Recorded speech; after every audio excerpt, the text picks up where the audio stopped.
Shalom, saya Jonathan Wijaya dari Prodi Teknik Elektro. Dan pada video ini saya akan menjawab pertanyaan yang diberikan oleh Bapak Gregorius Wijayoko pada video Tuhan di Surga dan Penderitaan Manusia di Bumi.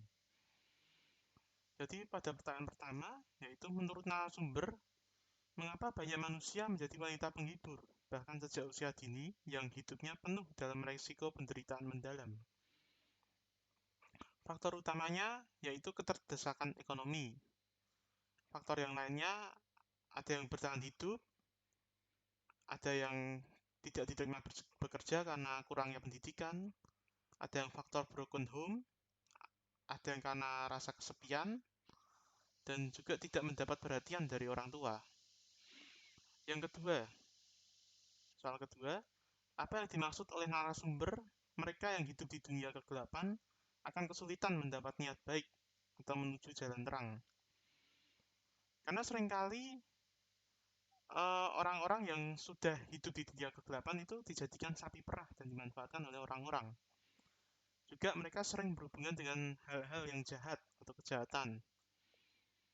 Meskipun mereka tidak mengetahui siapa orang yang ditemuinya, mereka tetap harus mengikuti orang tersebut. Lalu pada soal ketiga, menurut narasumber yang adalah wanita penghibur, manusia yang secara sosial dipandang hina, apa arti penderitaan hidup? Menurut narasumber, penderitaan hidupnya adalah saat anaknya mengalami kecelakaan, saat suaminya selingkuh darinya dan malah mengambil orang lain yang akhirnya berujung pada cerai.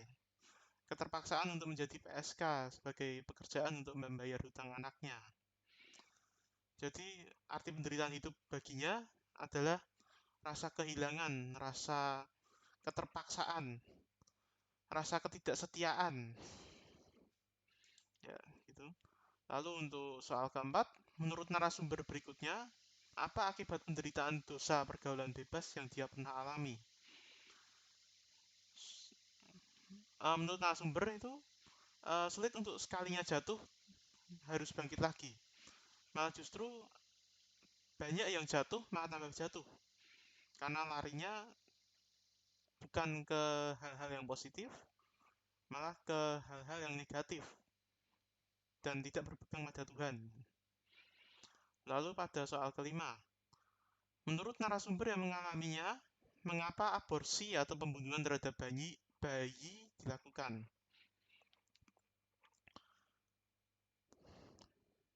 Jadi mengapa aborsi itu dilakukan? Karena adanya traumatis tersendiri. Pacarnya ditolak dari keluarganya, terutama narasumber yang dikatakan belum mengenal keluarga pacarnya. Lalu alasan yang kedua yaitu usia yang masih muda, yaitu saat kuliah tahun kedua sudah hamil, bahkan belum menikah. Lalu untuk soal keenam, menurut narasumber yang mengalaminya, apa resiko penderitaan akibat dosa ketidaksetiaan? Narasumber membesarkan anaknya sendiri dan mementingkan ketenangan nyawa anaknya. Narasumber cerai. Lalu untuk yang soal ketujuh, menurutmu bagaimana cara terbaik menghindari penderitaan? Berikan kutipan kitab suci yang sesuai. Cara terbaik untuk menghindari penderitaan justru tidak ada. Karena hidup Kristen sendiri tidak bisa dipisahkan dari penderitaan. Penderitaan itu justru bukan sebuah keadaan, melainkan sebuah keputusan. Kalau kita memutuskan bahwa penderitaan itu bukanlah sebuah penderitaan, tetapi menjadi tempat untuk belajar dan terus mengandalkan Tuhan, maka kita bisa menjadi lebih dewasa. Penderitaan itu selalu ada baiknya, yang akan menuntun kita kepada kemuliaan. Kita lihat pada Ibrani 2 ayat 10-18, sebab memang sesuai dengan keadaan Allah yang baginya dan olehnya segala sesuatu dijadikan, yaitu Allah yang membawa banyak orang kepada kemuliaan, juga menyempurnakan Yesus yang memimpin mereka kepada keselamatan dengan penderitaan. Sebab ia yang menguduskan dan mereka yang dikuduskan, Mereka semua berasal dari satu. Itulah sebabnya ia tidak malu menyebut mereka saudara. Katanya, aku akan memberitakan namamu kepada saudara-saudaraku dan memuji-muji engkau di tengah-tengah jemaat. Dan lagi, aku akan menaruh kepercayaan kepadanya. Dan sesungguhnya inilah aku dan anak-anak yang telah diberikan Allah kepadaku. Anak-anak itu adalah anak-anak dari darah dan daging, maka ia juga menjadi sama dengan mereka dan mendapat bagian dalam keadaan mereka, supaya oleh kematiannya ia memusnahkan dia, yaitu iblis yang berkuasa atas maut, dan supaya dengan jalan demikian ia membebaskan mereka yang seumur hidupnya berada dalam perhambaan oleh karena takutnya kepada maut. Sebab sesungguhnya bukan malaikat-malaikat yang ia kasihani, tetapi keturunan Abraham yang ia kasihani. Itulah sebabnya maka dalam segala hal ia harus disamakan dengan saudara-saudaranya, supaya ia menjadi imam besar yang menaruh belas kasihan dan yang setia kepada Allah untuk mendamaikan dosa seluruh bangsa. Sebab oleh karena ia sendiri telah menderita karena pencobaan, maka ia dapat menolong mereka yang dicobai.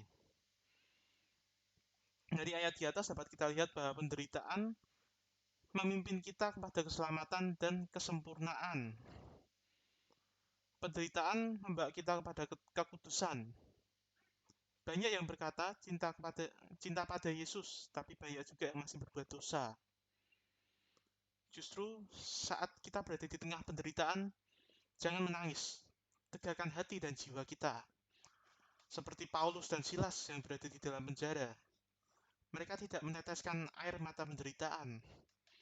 Justru yang keluar dari mereka adalah puji-pujian dan penyembuhan. Sampai sendi-sendi penjara pun goncang setelah pujian dan penyembahan itu.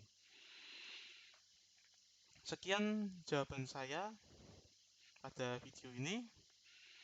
Terima kasih.